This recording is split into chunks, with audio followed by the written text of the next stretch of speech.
everybody will be looking at AI, and I think anybody that isn't looking at AI will be, behind, eventually will find themselves, to be honest, like I think if people aren't on it soon, then they're going to struggle because it does give competitors an advantage through, reduced costs, improved productivity. People probably need to think about that as an area where it's going to come into play. And thinking across the board about the business and what the business does, and again, maybe just thinking about AI, because that might actually change some business models. So you might actually have to think and pivot your business. Hi, everyone, and welcome to Off the Cuff with Powell, where we sit down with digital workplace experts from across our partner community to explore what's shaping the future of work. My name is Pierre. I lead Powell in the APAC region, where we help organizations simplify collaboration and making the most out of Microsoft 365. Today, I'm joined by Grant, CEO of Digital First, one of Powell's key partners in Australia.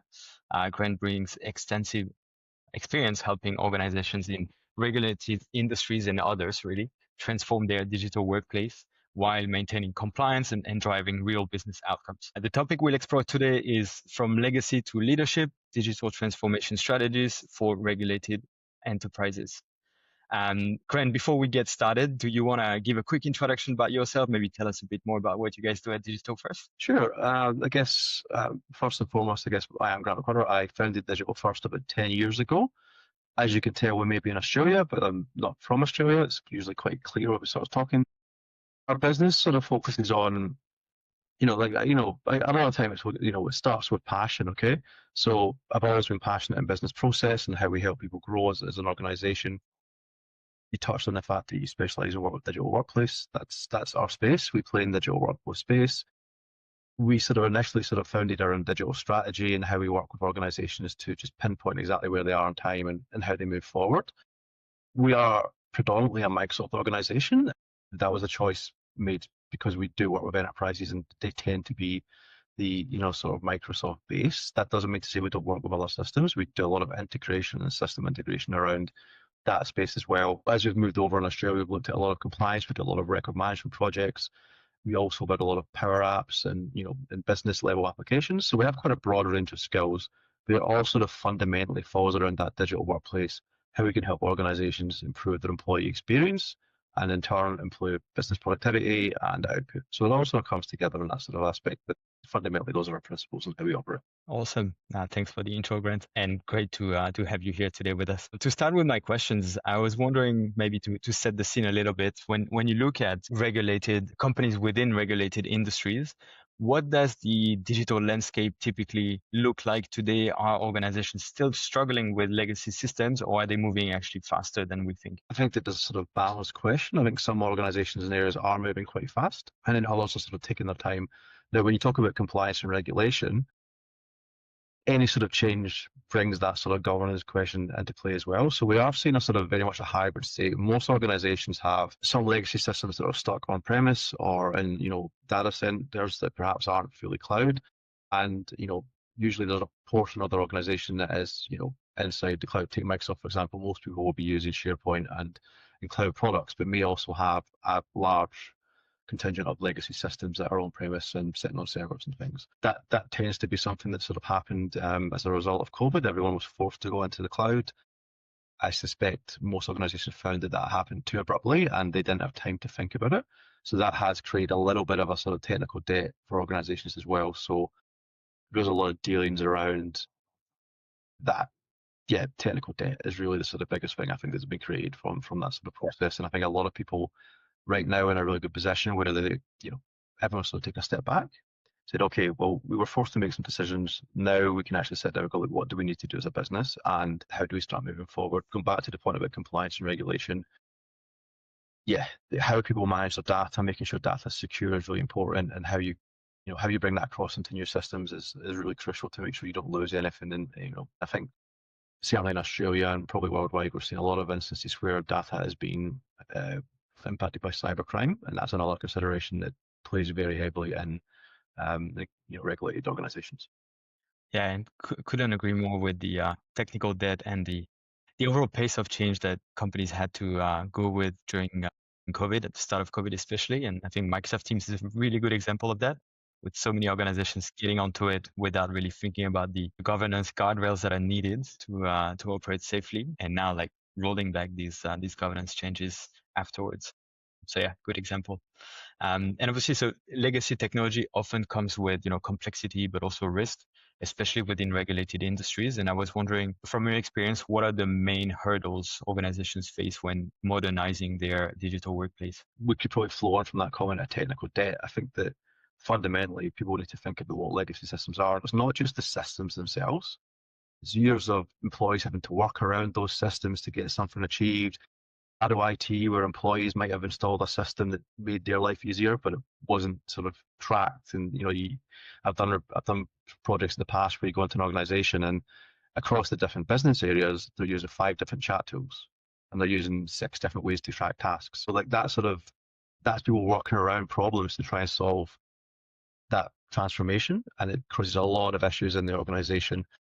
The other thing is probably people in an organization, of digital maturity levels. Some people adopt new technology very quickly. Others find that hard and maybe even are resilient purely because they don't want to have to learn those technologies. So there's a sort of element of, we've always done it this way, why would we bother changing? And sometimes that comes across in organizations that perhaps have been doing things for a long time. Yeah, I think that's probably fundamentally the main issue is just the people, process, and technology combined and how you move forward from there. And do you feel these challenges are more usually cultural or technical? Look, it's a very, very fair balance. I think that with organizations, often look at technology first. I mean, and I guess we're called digital first as a business, but I think that fundamentally, before you start to make technology changes, you've got to think about the overall why and why are you making these changes. That starts with the understanding of what's going to benefit the organization and the employees that are using the systems. It's both cultural and technology based, and I think finding that balance around how you strategically approach these things is going to be really important no matter where you look. Yeah. And now if we get a little bit more practical, when you're advising a client, I was wondering, how do you guide them through the process of selecting the right technology for their needs rather than just the latest tools? And we know you're a Microsoft partner, but you also work with a lot of different software vendors out there. So I was wondering, what's the process for you like? So look, I mean, I guess that, we were brought in and we do look at things agnostically, but generally speaking for us, we'll be brought into companies that are predominantly Microsoft based. It doesn't mean to say they're using solely Microsoft systems, and that becomes really important because there's often systems in place for a reason. When we're looking at any sort of discovery project, we do look at, analyzing the current state of the organization. And touching on your previous question, we don't just look at what technology is in place. We don't look at the enterprise architecture and say, we could fix that, we could fix that, we could fix that. We sit down and talk to the employees and understand what they currently use, why they use it, whether they like it, what the pain points are. If they could change something, what would it be, and what would a more enhanced system look like? So that creates a sort of really nice picture of both what the employees are looking for, how they actually operate in their business units, because often like leadership won't know exactly how things work because they're sort of busy looking at the strategy. And it's really nice to sort of think about the ground up, how we actually build up that picture of the business. When we do look at those sort of elements as well, we try and understand what the business strategy is, and by listening to employees and working out what works for them and what doesn't, we're able to create what we'd call a future state. Now, again, depending on the scope of work, that will generally lead to a set of requirements. If we're looking at a long-term roadmap, potentially a sort of stack of different work packages where we prioritize them based on business needs. And, we try and get a balance of how do you get immediate benefit, then also how can you create long-term benefit over time, because you can't just flick a switch and have everything modernized in a day. It takes a long time. We touched on all those reasons. It takes a long time because technology has that sort of, design, build, test, test it with your users and employees, and you put that whole process, then you've got data migration to think about, but then you've got user adoption as well. So things don't change overnight. So what we tend to do is look at how we can roadmap that based on business priority. And I think that we look for both sort of low-hanging fruit, where we can change something really quickly that was going to have huge impact on the business, but not so much sort of complications. And then what's the bigger picture where the organization might want to invest more into that change, but over a longer period of time. Yeah. And I think that's the balance. So it's sort of current state, what's the future vision, how do you get there, and where do you start as well? Yeah, awesome. And then you mentioned something really important as part of these projects, which is the end users, the people in general, because transformation projects are not just about technology, it's also about the people. And so I was wondering how you helping organizations ensure that the adoption and engagement is there once the new platform is rolled out? Look, I think that the first thing is looking at governance. Governance is sort of the most important part. How are you going to govern the new technology, both from a technical IT perspective around security and access controls, and also actually the business perspective as well. A lot of the times we'll recommend looking at potentially having a champions network where you have a set of people in the organization who really own the business processes and the technology that you've implemented. One of the common things that I say to customers, that doesn't need to be leaders and managers because they're very busy. So it might be someone who's actually been new into the business, is really technology savvy and really wants to sort of lead that. So the champions network doesn't need to be the managers. It could be a nice mix. So that's sort of one of the key areas. And then, a very common approach also is they sort of train the trainer. So look at how you invest in providing the businesses with that knowledge. We had a project recently where we created a training portal with lots of small videos that showed how you could do each of the elements of this sort of solution that we delivered. That worked really well. And then, you've got to think about, new employees when they come onto the company, you know, when you actually deliver the project, there's that sort of initial launch, but then how do new employees engage with that technology as well, and how do they learn the proper processes and things? So there's a sort of a whole stack of different bits you've got to think about, but you start with governance and a champions network and training trainers and developing that knowledge base.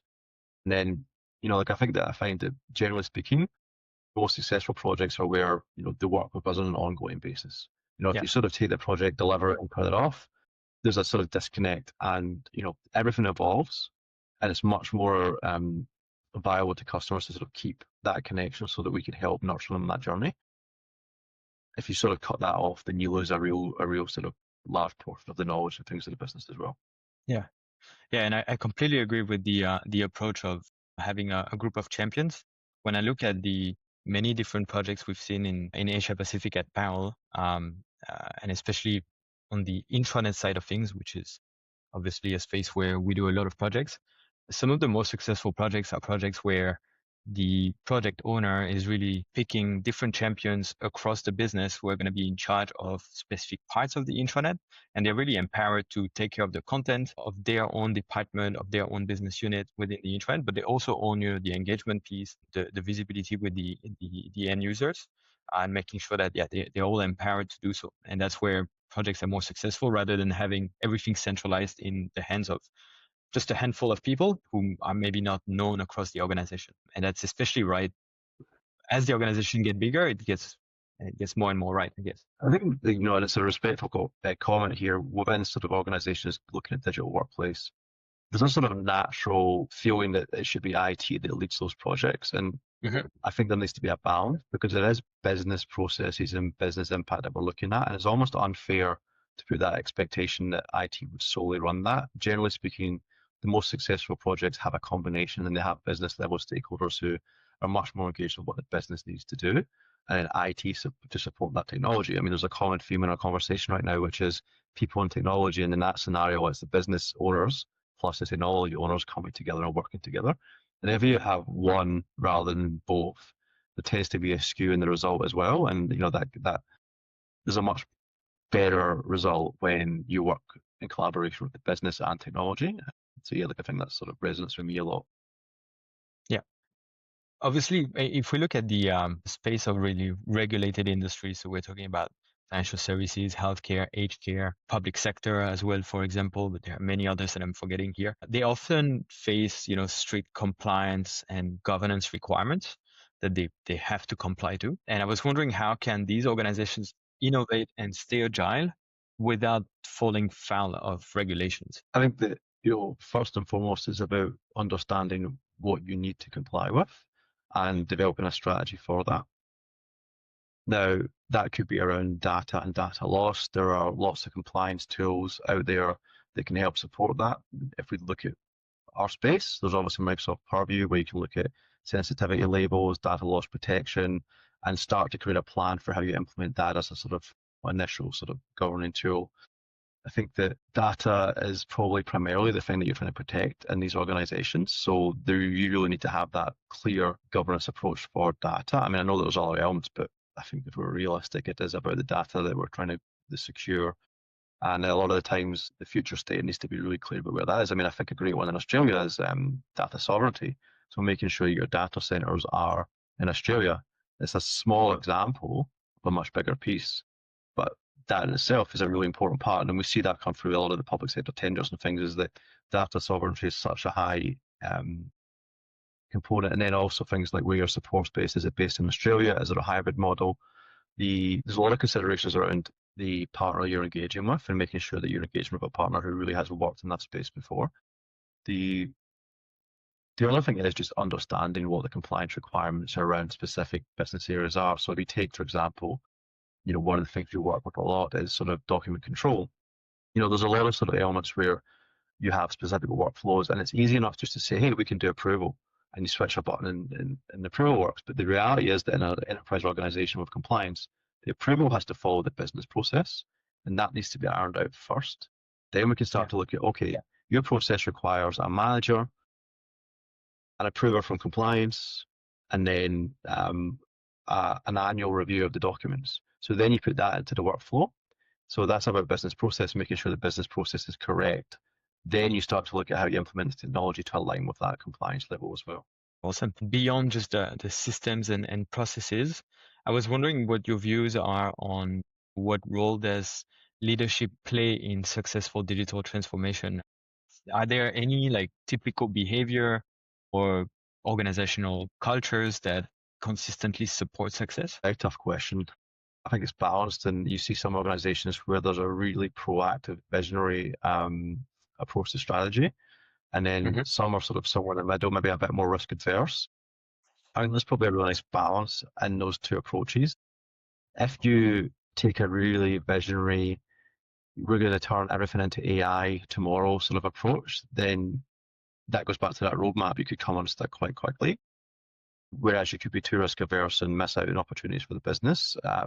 Generally speaking, good leadership comes from the whole organization, and if everybody's invested in that technology, but I can understands that things don't happen overnight, and understands that not everything will go perfectly the first time you do it, and it is, to use that agile, comment, things are about trying and developing and learning, and having that understanding and tolerance is what makes leadership, I think, really important. And I think that when I see people work really well in leadership, they're just really, really engaging and understand all sides of the angles. When they work with us, we're talking really pragmatically and honestly about what's going to work well, how we actually address challenges that are going to pop up. I mean, the reality is nothing's going to be done without challenges and obstacles, and people in leadership need to understand that that's going to be the case, and we can then protect ourselves as a project and make sure that things grow properly. So I think leadership, it has to provide guidance to the employees and to external partners.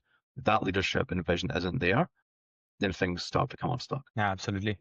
Yeah, and I think being pragmatic is really, really important from a leadership standpoint. I'm currently actually seeing this happening with two of our local government customers, where they are taking two opposite approach, and I'm not seeing either of these approach being successful at the moment. And it has to do with AI, where we see one of these organizations being super conservative with it and essentially holding on to AI and not rolling out anything, while the other one is literally buying every single AI option they're seeing out there from any software vendor, which is creating an absolute mess within the organization, obviously, and it's not necessarily creating a lot of success, a lot of trials and errors, of course, but yeah, being pragmatic and ready.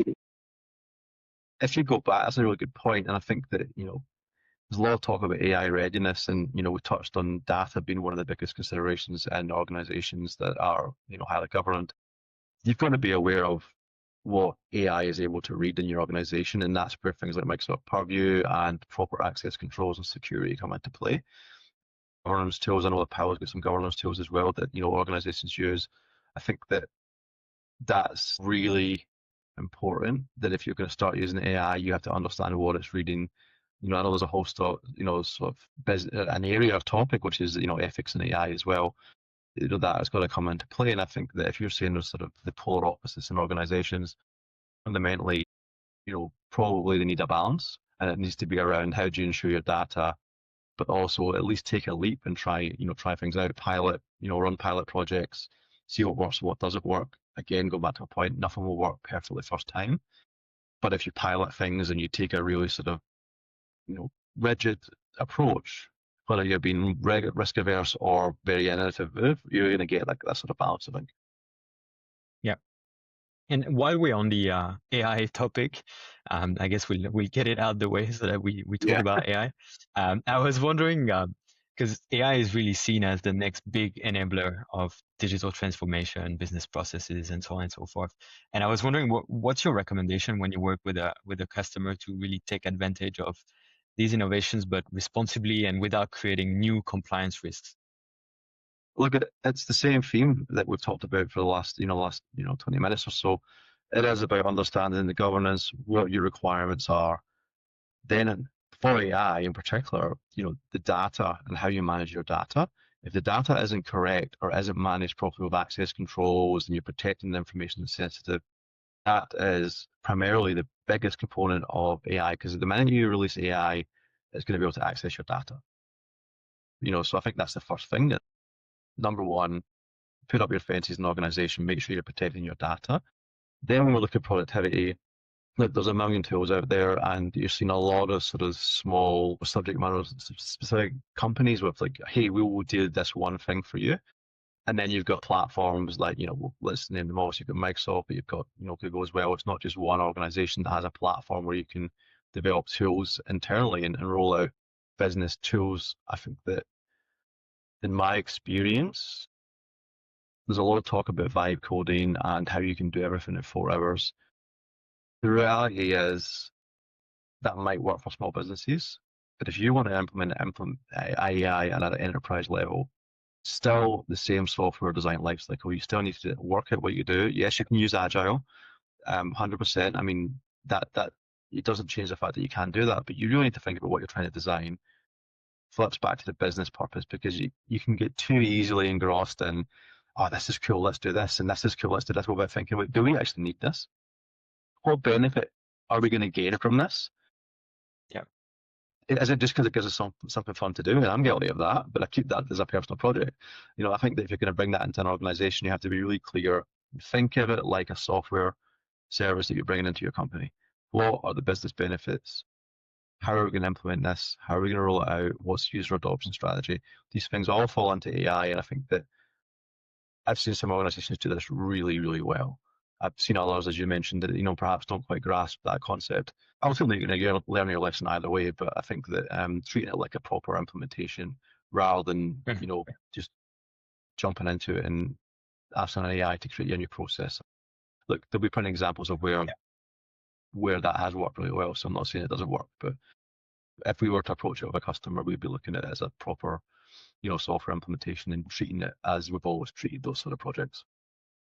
Yeah. And obviously you've worked with a wide range of organizations. I was wondering what are some of the common misconceptions or mistakes you're seeing when these organizations embark on digital transformation journeys? Look, I think that go back to that thought process around how you actually take on the project, that's probably important. Organizations who make mistakes rush into things too quickly. Like, I think that's the key message. If you rush into things, there's nothing wrong with prototyping. Like, I think that playing around with ideas in a play out your sandbox and having that's brilliant. And I've seen some really good examples where something that was an idea has been turned very quickly into something that's deployable. That is not always the case, and I think you just need to be really careful around how you approach those elements. And I think, it's a very, very similar theme around just taking that strategic approach to it. Yeah. Okay. And once you see organizations starting these transformation projects, I was wondering, how do you help them measure success? It's always a big topic, like what KPIs are we looking at? How do we measure the ROI of a project? It's not always easy, obviously. So I was wondering if there are any specific KPIs or indicators you look out for to know if those projects are actually delivering value. I mean, it does depend on what the project is and how it's implemented. I think that you do look at the criteria of that project. So what was the purpose of it? If the purpose was to improve processes, make employees' life a bit easier and reduce sort of employee time, you probably look at saying, well, the reason we implemented this project was because it was taking 8 hours a week to manually handle this process. It's now taking us 2 hours a week. That would be a sort of a really good metric to look at.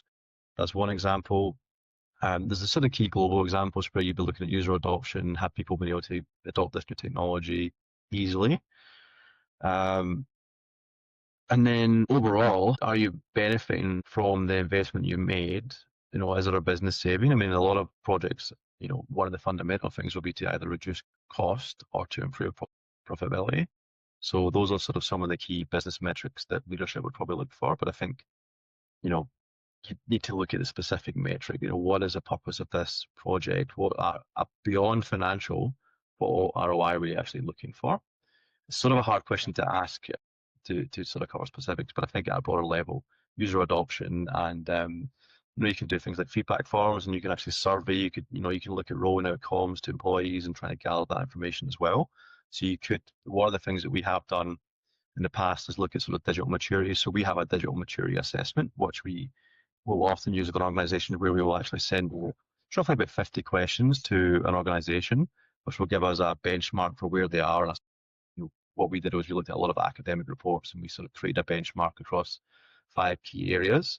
And then you could potentially run that each year and measure the benchmark. If you wanted to be really sort of qualitative, you could actually do that each year and run that workshop, you know, so the survey, and then maybe run some workshops as well to see where you've improved. That would be the really strategic way to do it. But if you take it, the more practical would be to just look at what the improvements directly. But I think, yeah, if you were to look at it really strategically, I'd look at sort of assessing qualitatively and quantitatively the current state of the business before you actually start to roll it out. That doesn't happen that often, but I think that's probably the best approach and the best way of seeing it happen. Yeah.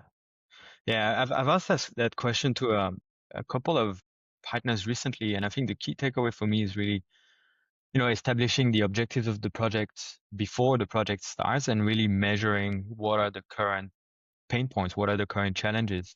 So if we talk about, say, an intranet project and we want to streamline the onboarding process through the intranet, okay, so then it's about really measuring what's the onboarding process looking like before that intranet project and how much time does it take and how many platforms do we use and so on and so forth, and then remeasuring the same thing after the project, which is very often overlooked actually.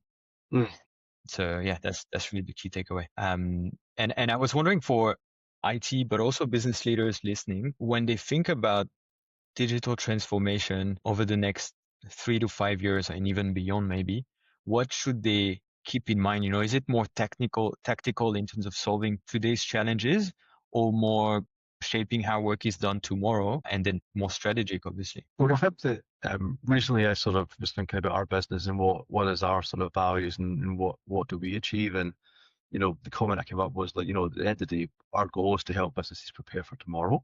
So you really need to be looking ahead to understand where things are going. There's a lot of great research, and, you know, they quite often will look at, you know, what's coming out from academia as well around where businesses are going. Looking at industry, you know, your industry specifically, there might be some really good information coming out that can help you try and understand where things are going. Now, not everything will pan out. Go back to my conversation around roadmaps and understanding your current state and your desired future state. Generally speaking, you should be looking at a 3 to 5 roadmap of where your business wants to be, and then in 3 years' time, revisiting and re-looping and having, you know, an additional roadmap. Okay.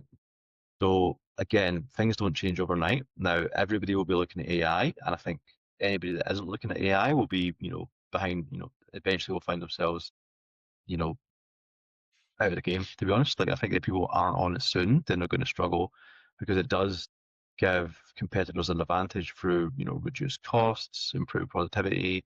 Again, it's not going to really impact employee headcount, but, you know, people probably need to think about that as an area where it's going to come into play. And thinking across the board about the business and what the business does, and again, maybe just thinking about AI, because that might actually change some business models. So you might actually have to think and pivot your business.